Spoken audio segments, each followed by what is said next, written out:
샬롬, 행복한 금요일입니다. 여러분들 혹시 아이가 있다면 신발 이렇게 거꾸로 신지 않나요? 저희 아이는요, 한 번도 신발을 왼발, 오른발을 거꾸로 신은 적은 없거든요.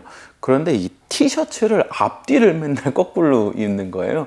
오늘 아침도 학교를 가려고 하는데 이 뒷부분이 앞에 오게 입은 거예요. 너무 불편해서 못 입을 것 같은데 그냥 가려는 거예요. 근데 엄마가, 언니야 너 티셔츠 거꾸로 입었잖아. 그러니까, 아니야 이게 맞아 이러는 거예요. 근데 아니라고, 거꾸로 입었다고 알려주고 뒤집어 입고 갔습니다. 여러분, 우리 계속 묵상하고 있는 예레미야에서 하나님이 너희들 돌이켜라, 그러지 않으면 망할 거야, 이러한 죄악이 그냥 마치 신발 왼쪽 거 오른쪽으로 바꿔 신어, 아니면 티셔츠 앞뒤로 바꿔 신어, 이런 느낌의 것은 아니라는 생각이 오늘 말씀 묵상하는데 더 와닿았어요. 그리고 너무 마음이 안타깝고 슬펐어요. 오늘 본문에 이 토기장이 얘가 나오거든요. 이게 너무나도 익숙하고 잘 아는 얘기잖아요. 그런데 늘 제가 말씀 사실 읽을 때 목회자의 입장에서 많이 접근하다 보니까, 맞아, 하나님의 주권, 하나님은 주인이셔, 무엇이든지 마음대로 할 수 있어, 단순히 이렇게 이해하고 접근했거든요. 사실 오늘 본문도 그런 메시지고요. 그런데 오늘 본문을 묵상하는데 너무 슬픈 거예요. 왜냐면 제 아이와 저의 관계를 돌아보게 되었거든요. 모두들 그렇듯 저도 아내도 좋은 부모가 되기 위해서 굉장히 열심히 노력을 합니다.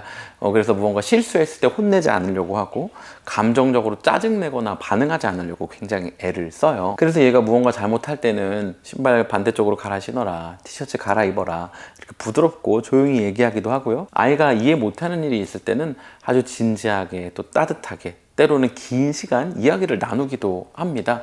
그런데 반복하고 또 잘못하고 또 잘못하면 지난번 나눈 것처럼 조금씩 짜증도 내고, 짜증이 좀 극에 달하면 좀 그냥 해 이렇게도 하고요. 애가 이거 왜 이렇게 해야 되냐고 하면 이 뭔가 스트레스 상황과 힘듦과 이 아이와의 반응이 이제 월스트한 가장 힘든 상황까지 처했을 때는 내가 그냥 그렇게 하라 그랬으니까 그렇게 해, 아빠가 그렇게 말했으니까 그렇게 해, 엄마가 그렇게 말했으니까 그렇게 해, 거의 주권을 막 강조하는 그런 양육법이 나옵니다. 저만 그런 줄 알았는데 아내도 그렇게 하더라고요. 물론 최근에 그런 적은 없습니다. 저희는 그렇게 양육하고 나면 밤에 누워서 아이한테 좀 너무했나 막 이런 생각 하거든요. 오늘 예레미야에 나오는 이 본문 토기장이에 대한 것을 읽는데 그 마음이 드는 거예요. 하나님이 제가 온 일을 아끼는 것보다 저를, 그리고 우리를 훨씬 더 아끼신단 말이죠. 그리고 늘 사랑과 은혜를 베푸시고, 그리고 저와 여러분은 이미 알고 있는 것처럼 하나밖에 없는 아들 예수님을 이 땅에 보내시고 십자가에 달려 죽게 할 만큼 사랑하신단 말이에요. 그런데 오늘 하나님이 예레미야를 불러다가 하시는 말씀이, 야, 이스라엘 백성들에게 말하기를 내가 토기장인데 토기를 내 마음대로 할 수 있지 않아?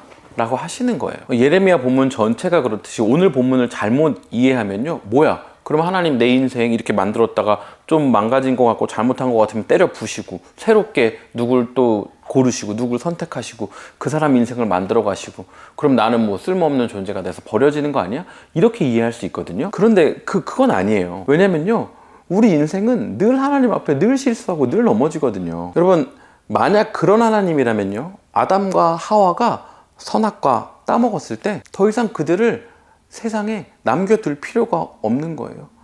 가인이 아벨 죽이고 나서 나 무섭다고 하면 네가 받아야 될 죄가 마땅한데 왜 그러냐고 하며 벌하시지 가인을 보호할 필요가 없다라는 거예요. 하나님이 태초에 흙으로 사람을 만드신 것처럼, 토기장이가 토기를 만드는 것처럼 내가 너희를 만들고 빚고 함께하고 싶은 목적과 마음을 담았는데 이미 그것이 너무나도 멀어져서 단순히 티셔츠를 뒤집어 입는 것과 같은 그런 모습이 아닌 거죠. 여전히 하나님은 이러한 토기장의 예를 들며 돌아오라고 말씀하시지만, 오늘 본문 뒷부분에 보면 이스라엘 백성은 여전히 마음의 완악함을 가지고 하나님께 돌아가지 않겠다라고 말하고 있습니다. 아이를 가진 부모로서 오늘 이 토기장이 본문이 저에겐 굉장히 슬픔이었거든요. 하나님이 이렇게까지 말하시는 이 모습, 이게 제 아이를 바라보며 좀 와닿았어요. 오늘 묵상에 저와 같은 마음을 얼마나 가지실지는 모르겠지만, 그래도 이것은 함께 도전하면 좋겠어요. 우리 하나님께로 돌이키면 좋겠어요. 하나님이 지으신, 하나님이 만드신, 하나님이 부르신 그 목적이 회복되는 오늘 하루 되면 좋겠습니다. 그 회복은요, 12절 말씀을 통해 적용하며 오늘 말씀을 마무리하고 싶은데요, 우리 계획을 내려놓는 것, 그리고 우리 마음에 완악함이라고 얘기하고 있잖아요. 우리 마음을 내려놓는 것, 이것이 하나님께로 돌아가는 큐입니다. 하나님이 지으신 목적대로 살기 위해, 하나님이 창조주 되시기 위해, 하나님이 주인 되시고 토기장이 되기 위해서 우리가 짓고 있는 우리의 마음으로, 우리의 계획으로 살아가고 있는 우리의 인생들이 있다면 과감하게 내려놓고 하나님께 다시 한번 우리 인생을 세우는, 우리의 인생을 하나님께 다시 한번 내어놓고 기도하는, 하나님의 뜻을 묻고 하나님의 뜻대로 살아가는 저와 여러분 되기를 간절히 소원합니다. 그렇게 살 우리를 응원하며 오늘도 샬롬입니다.